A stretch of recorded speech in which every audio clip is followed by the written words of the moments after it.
ప్రియమైనటువంటి సోదరి సోదరులారా, నేడు మనం చూస్తున్న ప్రపంచంలో అనేకమైనటువంటి యుద్ధాలు. ఈ యుద్ధాలు మొట్టమొదటి ఎక్కడ ప్రారంభించబడినాయని చూస్తే పరిశుద్ధ గ్రంథంలో ఆదికాండం 14లో దాదాపుగా 5000 సంవత్సరాల కిందట ప్రారంభించబడింది.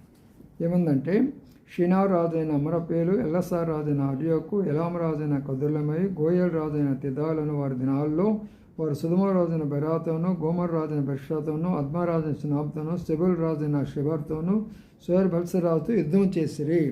కాబట్టి ఎక్కడ ప్రారంభించబడింది యుద్ధము? బైబిల్ గ్రంథాలు మొట్టమొదటి ఆదికాండం 14 అధ్యాయాలు. అసలు ఎందుకు ఈ యుద్ధం అంటే, దేవుడు ఎవరికి ఇచ్చినటువంటి స్థలాన్ని వాళ్ళు దాన్ని సద్వినియోగం చేసుకోవాలి, దాంతో తృప్తి పడాలి. ఇప్పుడు ఈ దినాలు అలాగ లేదు.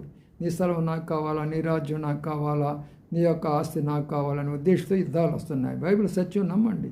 అందుకని ఆనాడు ప్రారంభించబడిన యుద్ధాలు నేటి వరకు కూడా ఎందుకు జరుగుతున్నాయంటే స్థలము, ధనము, పేరు, ప్రఖ్యాతుల కొరకు జరుగుతున్నాయి.